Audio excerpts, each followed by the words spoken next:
All. Welcome to this extra planning committee, special planning committee. The first item on our agenda is any apologies for absence. Apologies from councillors Mike Lewis and Mike White, Chair. Yeah, okay. Thank you. No others? No. Item 2, any disclosures of personal and prejudicial interests? No. Thank you. Item 3, any items for deferral or withdrawal? No, Chair. Thank you.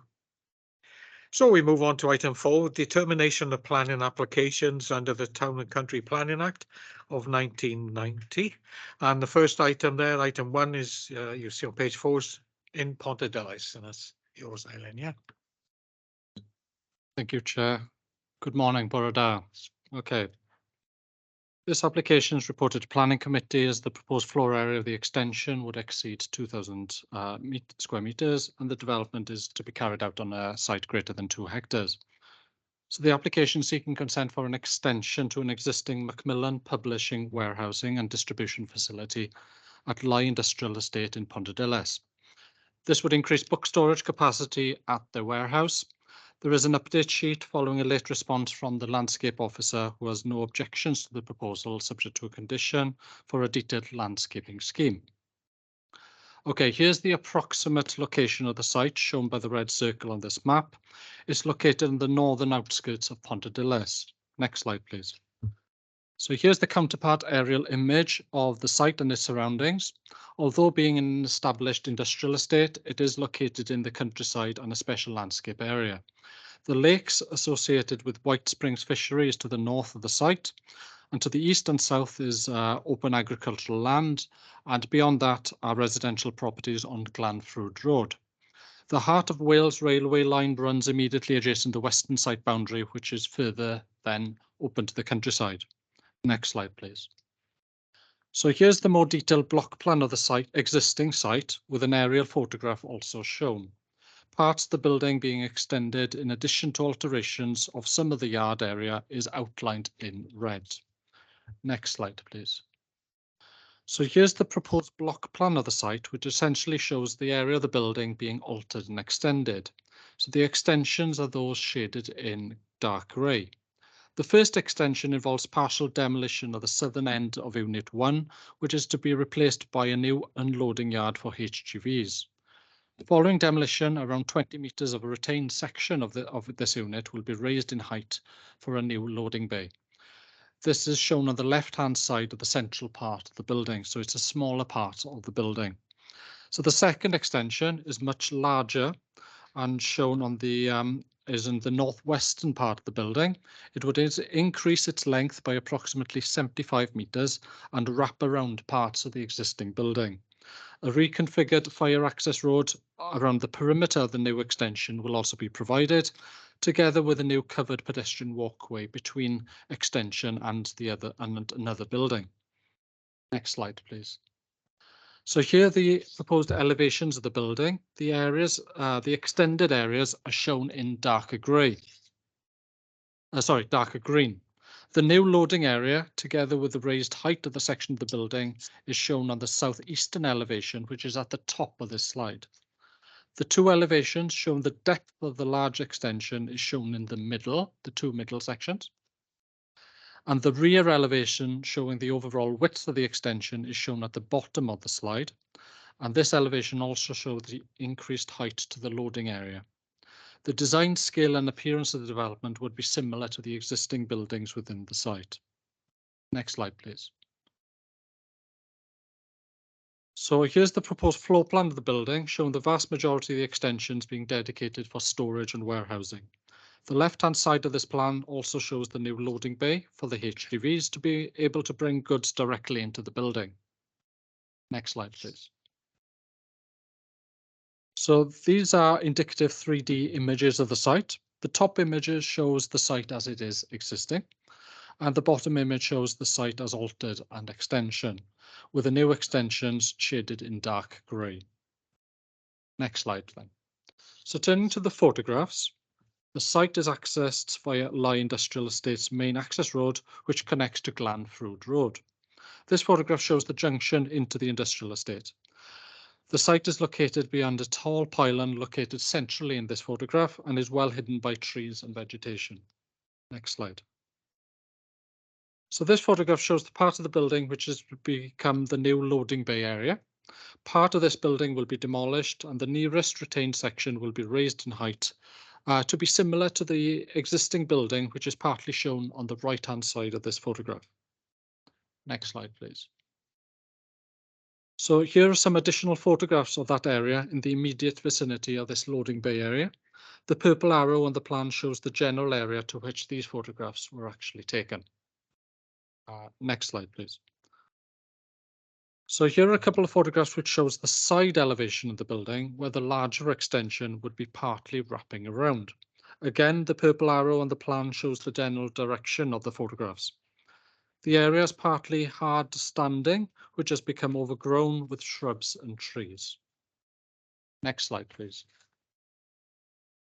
So these are photographs showing the area where the bulk of the large extension will be situated. This area is also characterized by hard standing, which has gradually become overgrown with shrubs and low-level trees. Larger trees and dense vegetation are mainly along the periphery of this part of the site. The reconfigured fire access road located around the perimeter of the new extension will also be provided along this area. Next slide, please. So the final photograph shows the rearmost part of the site looking back towards the most of the space that will be occupied by the proposed large extension. Beyond the trees on the right-hand side of this photograph is the railway line. Next slide, please. So for context, Macmillan Distribution currently has its main storage and distribution facility at this site. The company also operates a satellite book warehouse facility at Baglan in Port Talbot, where goods are regularly transferred between the two sites. The proposed extensions will enable the business to operate from Lye Industrial Estate only. So the report has covered several material planning considerations, but I will now provide an overview of some of the key issues. So the site, although being an industrial estate, is located in the countryside.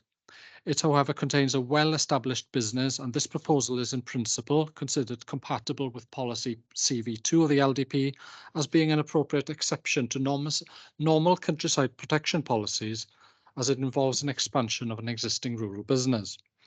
It is also supported by policy RC10 of the LDP, which reinforces the site for established employment purposes. Weight is also afforded to the economic development benefits of the scheme by bringing investment to the area and sustaining existing jobs.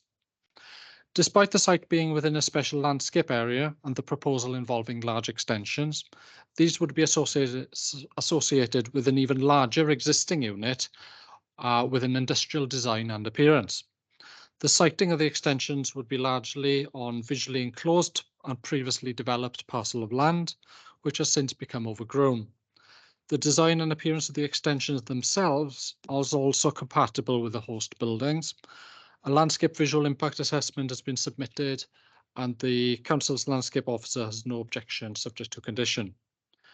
An agricultural impact assessment has been submitted, which the proposal would necessitate the removal of category C trees and a small area of scrub. An adjacent woodland is categorized as a category B quality, but it would not be significantly affected. Whilst it is currently classified as an ancient woodland by Natural Resources Wales, the council's tree officer has raised no objections and has provided confirmation that the ancient woodland classification nearest to the development will be removed by NRW. All affected trees and shrubs will be mitigated and compensated by replacement planting and landscaping, and together with protection measures for retained trees. The council's ecologist has examined the impact of the proposal on any important ecological and diversity and biodiversity designations in the area. The ecologist concludes that the proposal is unlikely to cause any significant effects and conditions have been recommended. NRW also raised no objections on biodiversity and ecology matters as well. A transport statement has been submitted and concludes that the proposal would have no material detriment to the highway network. The local highway authority have offered no objections, subject to conditions, and advised that the overall scheme would not give rise to any significant highway safety concerns. Vehicle trips by HGVs are marginally increased, but this will be offset by a greater reduction of large goods vehicle movements. Additionally, the proposed development would not affect the use of a public footpath, which is along the access route. The Heart of Wales railway line runs immediately adjacent to the western boundary, but the extensions would be set in from the immediate boundary. Network Rail has provided comments, but ultimately raised no objections. Likewise, the fire service have not raised any objections either. The site is over 200 metres from an existing residential properties, and the report concludes that the proposal would not be unduly detrimental to amenities of neighbouring properties. Notwithstanding this, there have been 4 letters of objections and 2 comments have been received, and they have been explained in the report. The majority of the matters relate to highways, traffic and noise and disturbance. In respect of noise and disturbance from the traffic movements, the proposed development will result in no further trips to Baglan. It's not anticipated the number of staff employed at the site will increase either. So as such, and based on the information provided in the application and reviews by the Highways Authority, it is anticipated the proposal will involve an overall reduction in vehicle movements from the site.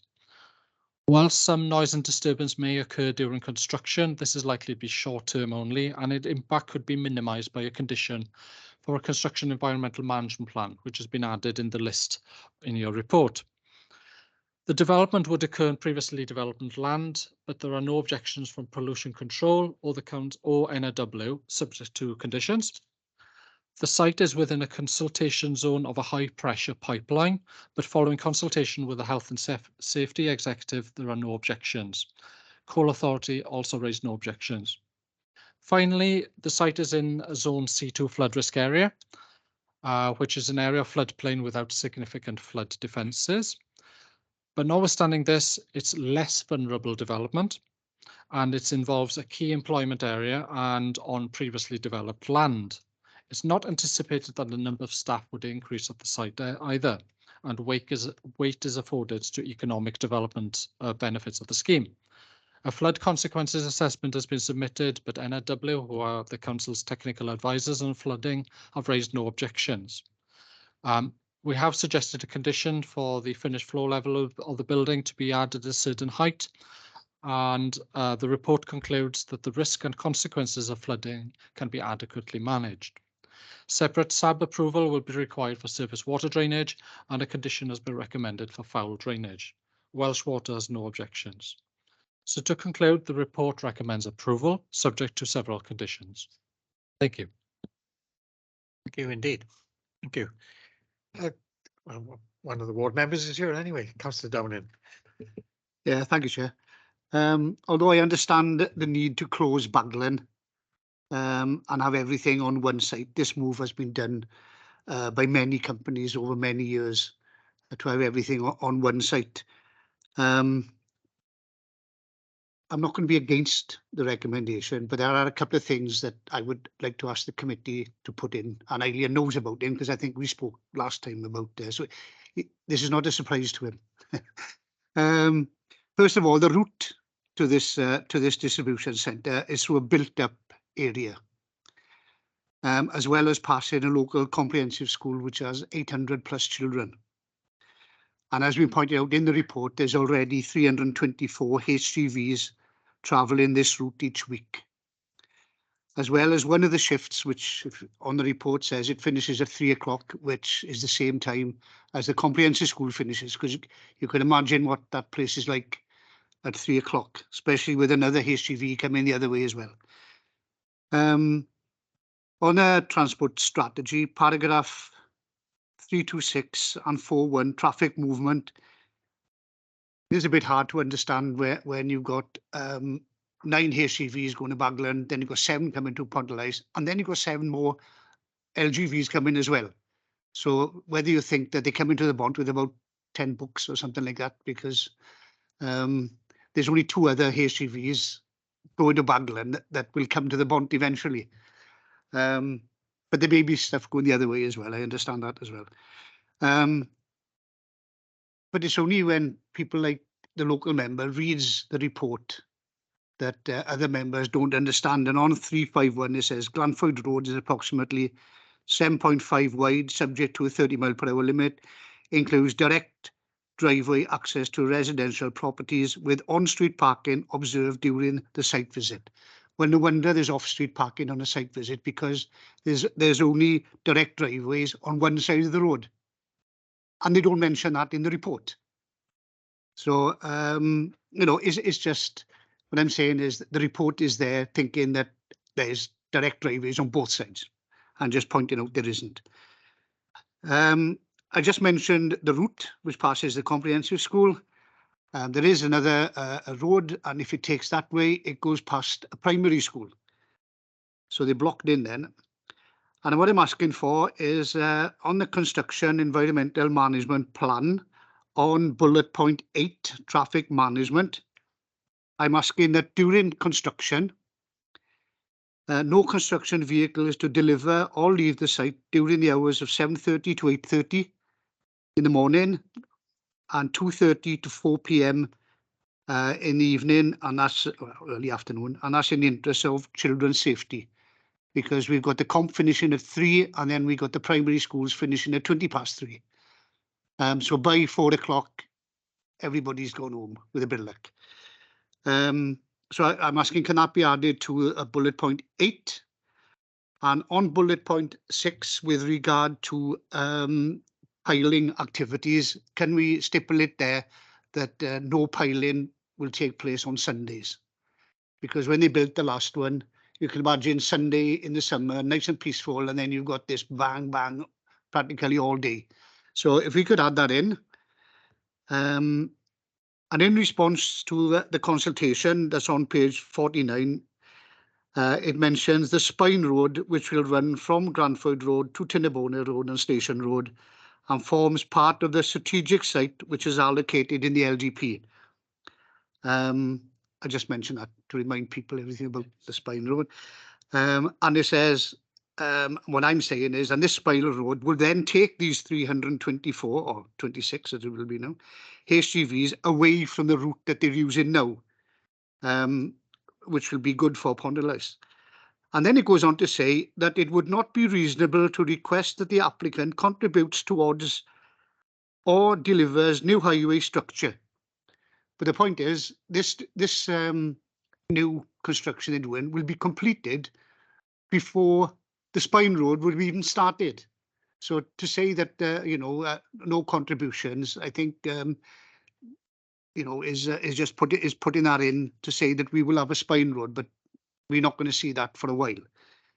And what I'm going to ask for here is, is due to the extra construction vehicles adding to this route, could we add a condition which says that after the construction has been completed, then Glanfroid Road with its junction from Glenhew Road to its junction with the works entrance be resurfaced to our standards? I don't know whether we can do that, but I'm having a go, because if you go there now, the actual junction on Glanfroid Road to Glenhew Road is in a bit of a mess, because when the lorries turn right, as most of you know, the back wheels are static, and there is a mess there now. So whether we can do it, I don't know, but I'm having a go. Okay, thank you. Thank you very much. Yeah, anyone else wish to speak? Yeah. I can't see any. Oh, Councillor, sorry, just a minute. Councillor Keaton? Morning, Chair. Yes. One of the things I'll pick up with from Councillor Downing, it's not just the dangers of getting knocked over with the children, it's the air conditioner quality as well. If they're driving past and it's heavy traffic, that's not good either. It's bad enough as it is. So the other thing I'm concerned about is the ancient woodland. If you could, is there any more information on that? Because I'm concerned not just from an environmental point of view, but the other environmental point of view, that the drainage, if it's on a floodplain and you start removing big trees that take a lot of the rainwater down deep, and you're just planting a few saplings to replace it, you're probably going to find the problem is worse. Although it's great that the business is flourishing, and I wouldn't want to get in the way of that, but I think we have to be careful about drainage issues, things like that now, and say with this is our concerns. Thank you. But any more information about the ancient woodland would be very useful. Thanks. We shall try shortly. You got no other hands up, no, to speak? Got a couple of responses to those points made there by both members. Thank you, member. With regard to the suggested conditions restricting construction to the not peak school times, I'm quite happy to include that. I think is a sensible suggestion. How it's enforced is a matter for. But I mean, if it's in as a condition and it's they've got to adhere to that, then that gives you some security that everyone will be looking at it and watching them closely. So with regard to that, I think it's reasonable to include it. Your second suggestion with regard to resurfacing the road, whilst I don't think it's a reasonable request at this point, what I can do is include a condition survey whereby they have to submit a photographic, sometimes it's a video survey of the routes that they take currently, and then post completion of the construction, they will run the route again, and any damage that's identified, they will liaise with the council streetworks manager, and they will have to repair what's been worsened during the construction. It's not like it can go back to the original, but anything new that they've done or anything that they've made worse, they'll have to repair. So yeah, I can include that if you think it's appropriate. Yeah, sounds good. Are we doing the video or are they going to do the video? They normally do the video. They normally liaise with us beforehand with regard to the extent of the video and the sort of like the level of detail in the video, because it's in their best interests to catalogue exactly what the current situation is. So we don't say we made that worse, we made that worse, because it's not clear. It's a condition that's been used before on other figures. Yes. In terms of anything else, I can't really think of any other way of doing it. Yeah, I agree with that, Chair. It was a shot that we'd have it resurfaced, because just to make a point, we've resurfaced that road once, and Macmillans have surfaced their road 3 times. So and their road is a straight road, and it just shows that with 324 HGVs, it does affect the road.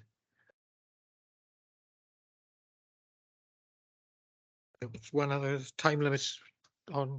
Yeah. We can put. Sorry, yeah, okay. Right, so we can sort that. Yeah, happy with that. Okay.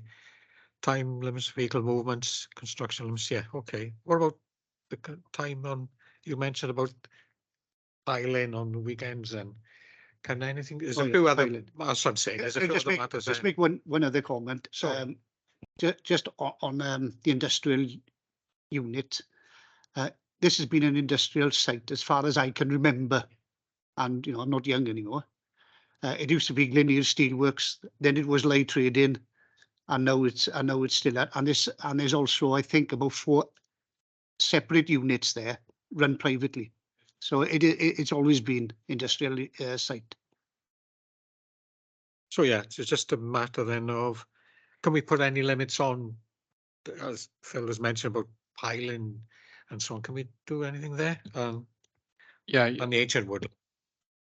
certainly. Yeah, you could have something like that, but there's also different types of piling that could be done. Piling is one where you actually hammer it in the ground, or you could have something that's a bit more like a corkscrew.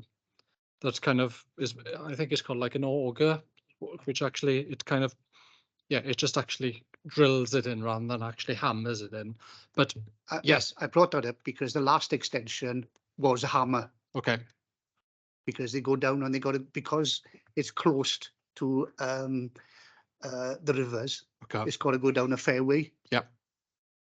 Fine. Yeah, I don't see any particular problem on that.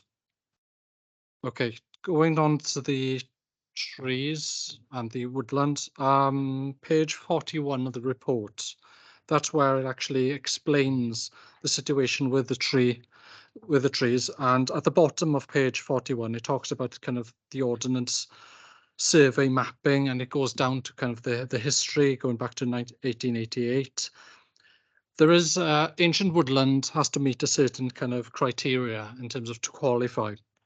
And it seems to me that from discussions with NRW that the tree officers had is that certain section of that woodland didn't meet actually the qualification for an ancient woodland. So that is one of the reasons why it's being removed from the actual category of ancient woodland. So there is no evidence to prove that a certain section of that woodland was actually an ancient woodland. So it's being discounted from that basis. Yes, there would be mitigated by some planting as well. But at the same time, I do appreciate that there are overlapping legislation here where there is separate SAB approval would be required to deal with certain surface water drainage. And I do acknowledge that trees and vegetation do help in assisting kind of water attenuation and slow down the speed of the rate of water of runoff, for example. But this is now having a new extension will have a modern, well-designed kind of drainage infrastructure that is now covered under specific legislation to deal with surface water by the SAB body. So I believe that should be sufficient to deal with any future drainage matters arising from it.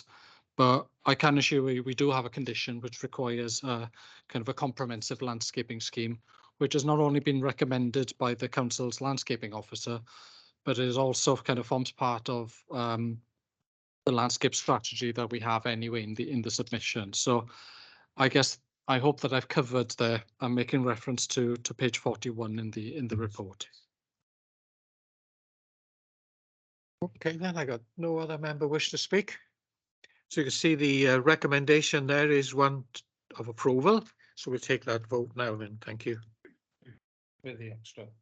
Sorry. Oh, yeah, with the, Yeah. beg your Yeah. pardon, yes, with the extra conditions. Councillor Peter Black. 4. Phil Downing. 4. Alan Jeffrey. 4. Mary Jones. 4. Sarah Keaton. 4. Richard Lewis. Councillor Lewis. Okay, I can see it. Councillor Matthews. 4. Andrew Williams. 4. And 4 Lloyd. A 4. That's unanimous, Chair. 4. Thank you. That's carried unanimously. Thank you very much. So we move on to item 2 now. Is page 55 is west of Reader Pandy Road, and back to you again, Neil. Thank you, Chair. Yeah, this application is reported to a planning committee because the site area of the original application exceeds the committee threshold of 2 hectares or more. So it's a section 73 application, which is to amend details associated with an earlier application approved by planning committee in August 2021, which is for a construction of a greener grid park comprising energy storage and grid balancing equipment with a change of use of agricultural land, along with associated infrastructure, landscaping and access track. So in short, the proposal is an electricity storage and distribution facility designed to balance electricity demand and supply in order to prevent shortages and blackouts as a result of the intermittent nature of renewable energy sources that feed into the national grid. So this application is seeking minor amendments to what has already been approved essentially, and it mainly relates to design and layout. There is an update sheet which explains that there's been changes to boundary treatments and wording of 2 conditions have been subsequently amended. So on the slide before you now, you can see the approximate location of the site and its context in its wider surroundings. The site has a total area of around 4.5 hectares and it's in a rural location to the north of the M4 but to the south of Velindre. Next slide, please. So this is the counterpart aerial image of the site showing the location. Although being in a rural area, the site is located to the northeast of the Velindre National Grid substation and gas compressor station. To the east of the site and including part of the access to the proposed development, a development consent order has been granted by the Secretary of State for Business, Energy and Industrial Strategy in 2019 for a gas-fired generating station known as Abergelli Power Project or APP. Separately, 2 planning permissions were granted for gas and electric connections to the APP. The latter would be partly within the site area for the proposed energy storage facility before you, All those permissions remain extant, so that's something for you to note. Next slide, please. So this is the closer view of the application site and its relationship to the national grid site. The extent of the site is outlined in red. The main part of the site where the energy storage facility will be located is within an agricultural field that borders an agricultural track to Abergelli Farm. The proposed access track to the development crosses further fields before linking up to the B4489 via an existing access road via the National Grid substation. Next slide, please. So as mentioned, this is to amend the plans of an already approved scheme. This slide shows the approved site compound, the layout on the left-hand side, and the proposed amended site layout is on the right-hand side. So the report before you have itemised and assessed the key changes to the scheme. Of note, the approved scheme before proposed one large centrally located energy management system building, which reached at 10 metres in height, whereas the amended layout involves two smaller buildings reaching 7 metres in height in a similarly central location. Between the two buildings will be coolers enclosed by a 4-metre high noise attenuation wall. So the northern and southern parts of the compound would include various small buildings to control rooms and electrical communication and monitoring equipment. There is a slight increase in the amount of hard standing to the southern part of the site. Minor changes would also occur to the battery storage area in the eastern part of the compound and to the transformers and high voltage area to the west. The amended layout and design will enable the omission of a previously approved 10-metre high firewall within the compound and peripheral embankments. Changes to the type of fencing to be used is also proposed, mainly inclusion of palisade fencing around the high voltage area and the weld mesh fencing around the site compound itself. There will be new planting to lessen the impact of the development on the landscape, and this planting will be in and around the compound itself. So next slide, please. So here are the elevations of and floor plan of the two proposed energy management system buildings with a reduced height. These have simple design and appearance and finished in green. Next slide. So here's accumulation of the types of smaller structures, battery storage units and other equipment that would be located in the compound. So this is just a snapshot of what's actually going to be inside the compound. Next slide, please. The application has included an artist's impression of how it is envisaged that the site would look when all the landscaping is in place and has matured.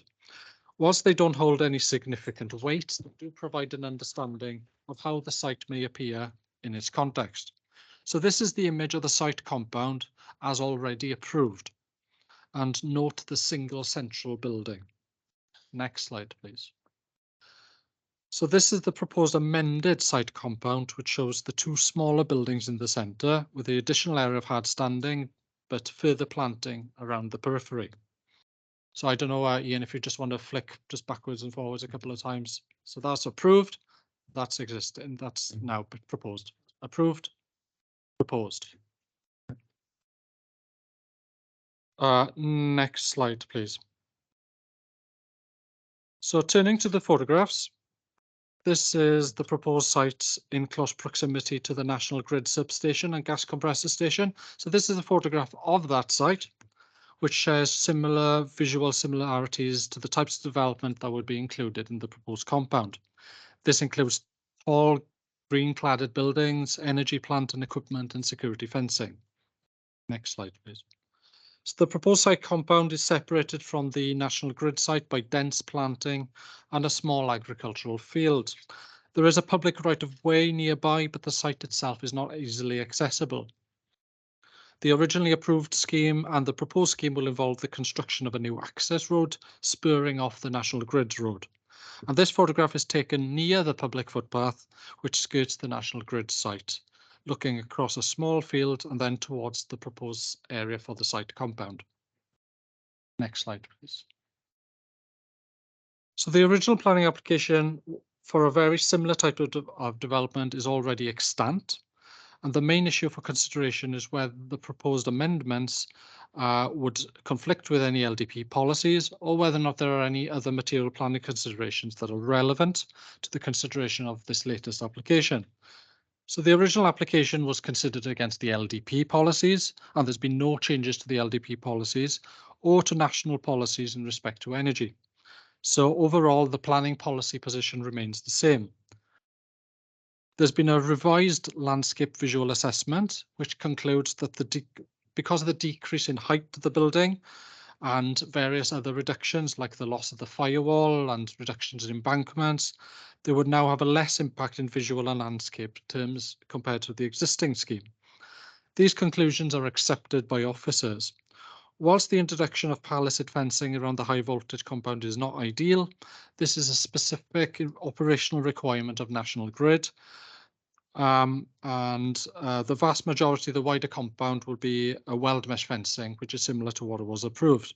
So overall, we consider that the changes are fairly minor in visual and landscape terms. In terms of highways, the proposed development would include a new access road spurring off the road serving the adjacent National Grid site. A revised transport statement has been submitted and considered by the Highway Authority. Whilst there would be some additional construction traffic, there would be no unreasonable levels and highway safety or no highway safety issues, and there's been no objection subject to conditions. Concerns have been raised on behalf of Swansea Ramblers in relation to the impacts on public footpaths. This matter was fully considered by the original application, and there's been no further changes to the footpaths under this latest application. So the proposed access track would cross a public footpath, and access to this path would be maintained throughout the construction and operational phases of the development, and appropriate signage and pedestrian management in place. It is proposed to reimpose the condition which requires a permanent crossing to be provided in the public footpath. The development will be sited at significant distance from residential properties. This was the case on the original application, and it remains the case today. A revised noise impact assessment has been undertaken, and there's been no objections from the pollution control team subject to conditions. The site is located adjacent to Llety Morville, site of importance of nature conservation, with a stream which within the site along the western boundary, which connects the Afon Llan, which drains to the Carmarthen Bay and Special Estuaries Special Area of Conservation, Bury Inlet Special Protection Area, and a Ramsar site. So there is some ecological sensitivities here. The original application was accompanied by several ecological reports. NRW and the council's ecologists were consulted on the original application and had no objections and concluded that it wouldn't raise any significant ecological impacts. With regards to this latest application, both NRW and the tree officer has reviewed the application and offered no objection. And the council's planning ecologists have raised several queries, but these will be dealt by conditions and which includes mitigation and enhancement measures. These matters are mainly those which are conditions which will be reimposed from the original permission. So subject to this, the impacts on ecology and biodiversity and green infrastructure is considered acceptable. The application has been accompanied by a flood consequences assessment addendum, which confirms the findings of the original report that the site is at low risk of flooding. There's been new maps by NRW for flood maps for planning, and these are the most up to date.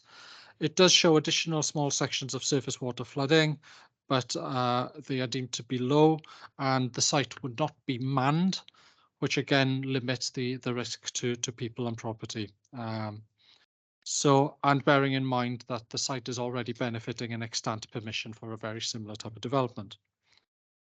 Separate SAB approval required for surface water drainage, and there's a condition that's been recommended for foul water and to protect a water main. Again, conditions that would be reimposed. Given the minor nature, the proposed amendment is not considered that the approval would compromise the delivery of the consented Abergelli Power project. So to conclude, the proposed amendment, which mainly relates to design and layout of components within a compound, although that compound is being enlarged slightly, it's deemed to be acceptable and does not fundamentally conflict with national and local policy. So the recommendation is to approve subject to conditions. Indeed, thank you very much. And we have local member wishes to address us today. Is Councillor Tribe? Good morning, all. Just to let you know, fully concur with those details. No objections at my level or at community council level. I've met representatives of the firm, and they seem to be very professional and environmentally friendly. So I'm fully behind this project. Thank you very much. Thank you very much indeed. Thank you. Any member wish to speak? Don't see any hands up. No? Oh, sorry. Yeah, Councillor Keaton, I didn't see you there. Thank you. Oh, hi, Chair. I'm hiding behind you. That's what it is. Yes, I was wondering what exactly are they going to be planting? Because if they're going to do more planting around the area, which I think is brilliant, will it be aimed at biodiversity and completely left of field here? Is there a chance that they could actually plant fruit trees and the fruit be collected and taken elsewhere and used? Something useful that would be quite good. I don't know what size of, I mean, you could keep your low trees or whatever, but it might be one way of actually making people feel a lot happier about the area. And the fact is, if they've got a plant, they might as well plant something productive that's good for biodiversity. Thank you. Thank you very much. No other member wish to speak? Looking around? No? Okay, well, just one query there then about planting. Thank you. I'll be honest, I don't know the exact species of being planted. I think the planting was mainly from a landscape visual perspective. I think the aim is more to act as a screening to soften the impact. Whether or not the choice of trees and planting includes things that also have a biodiversity or an ecology impact as well, such as fruit trees, I don't know. That would be my honest answer. But it is well and truly part of the submission because it included an assessment of the visual aspects of it. And we do have conditions which does seek to protect ecological matters. For example, there is a landscape and ecological management plan which is required. And it includes full details of ecological enhancements. Now then, you could argue that tree planting in respect of fruit planting, fruit trees, for example, could be an ecological enhancement. So it could be covered by that condition. But I do have to admit, I would imagine that the main thrust of the landscaping has been mainly to deal with visual aspect and screening aspect, I would imagine. Okay, thank you for that. Oh, sorry, you want to come back? Yes, thank you for that. Yes, it's just environmentally, we really should be thinking of these things and not just putting stuff in that might look good, but actually go, does this serve? How does this serve? And it's space. And if it's on old farmland, it's good soil as well. So I think it's a wasted opportunity. And I think we need to shoehorn in everything we can whenever we can. And I think it's a positive thing to actually say to the people in the neighbourhood, we're doing that as well. Thank you. Thank you very much. Councillor Black? Yeah, I just had a concern that if you put fruit trees in, obviously someone's got to harvest the fruit. It may attract people to the area, and this is a high-powered electricity substation, isn't it? You know, and I'm just concerned that people might feel that they want to explore further.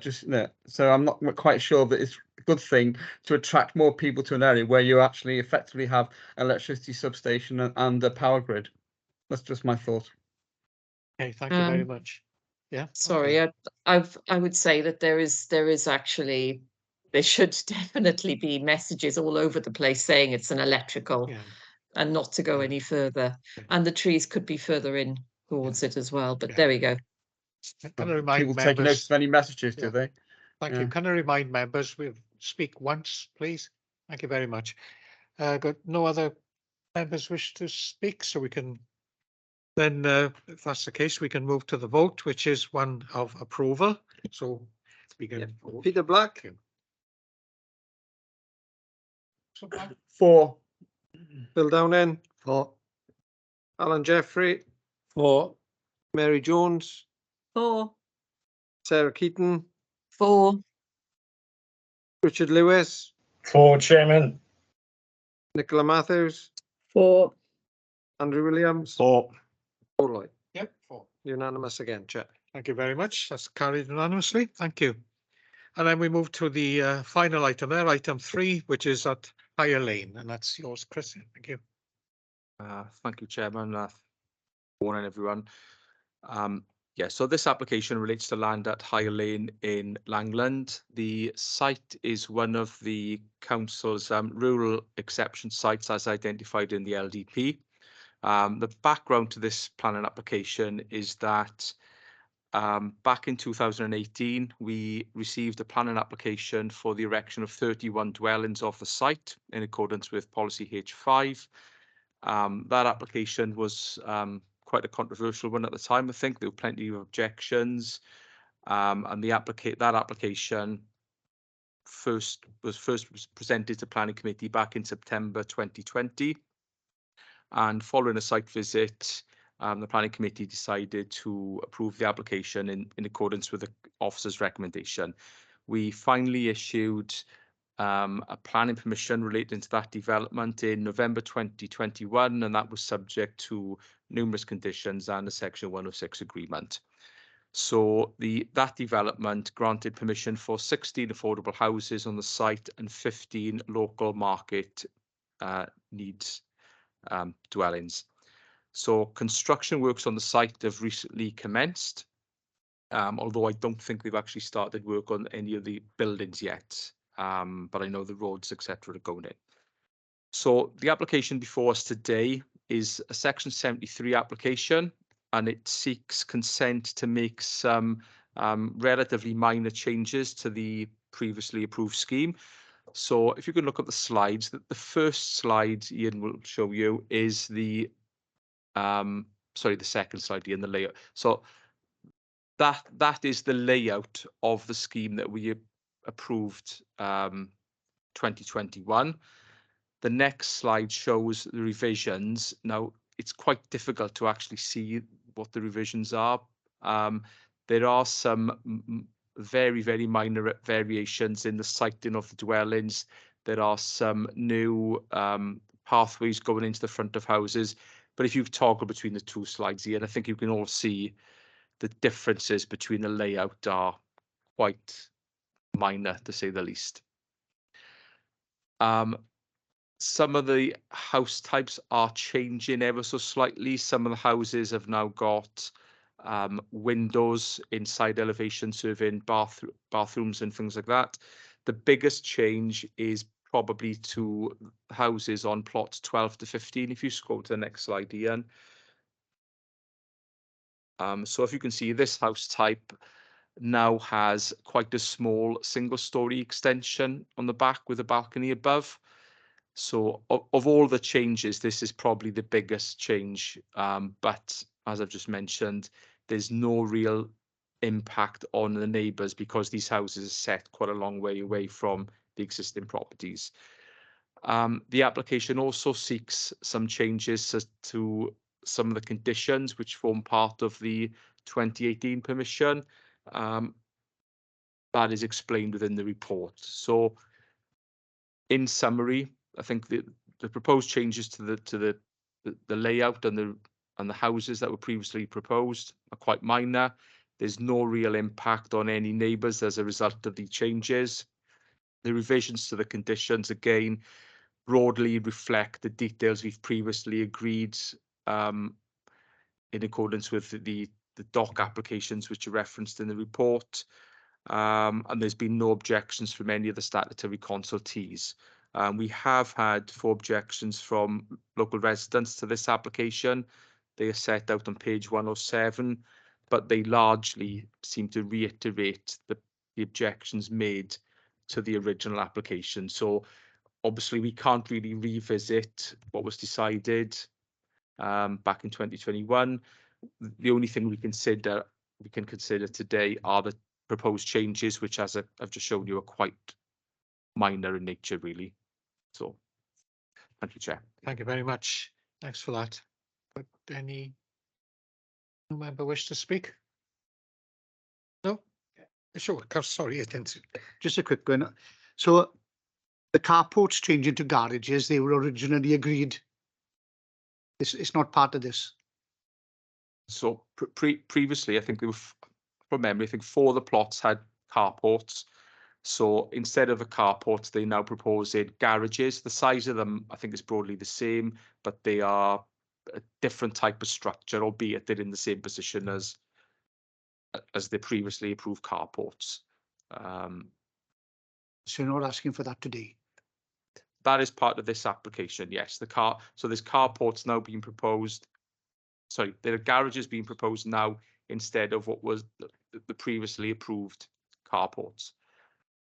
Visually, we are happy with them. There's no real impact. They still provide parking.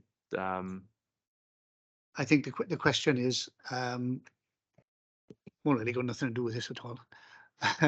With the carport, because we'd want at least 2 car parking spaces. Yeah. So you got the carport. The garage would replace the carport. So you've still got two. My worry is the future when people come in to change the garage into a live-in accommodation. Just to remind people when that comes, that we still got to have 2 car parking spaces. Because I've had a lot of trouble with that in my area.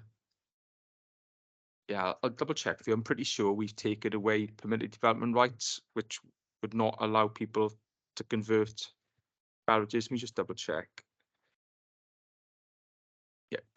Yeah, condition 12 apparently Ian just said. So yeah, that condition's on that condition was on the previous consent as well. So it's basically been repeated. Yeah. I can see no other hands to speak. No other questions. No. Okay, thank you, members. Okay, well, we can see the recommendation on that that case is to approve. So we take that vote now then, please. Yeah, councillors Peter Black, For. Bill Downing, For Alan Jeffrey, Mary Jones, Abstain. Sarah Keaton, 4. Richard Lewis, For. Nicola Matthews, 4. Andrew Williams, For. Paul Lloyd. 4. That's 7 for 1 abstention, Chair. Thank you. That's carried. Thank you very much. Thanks for your attendance this morning, and we'll see you again now on 6th of June. Thank you. Thank you all.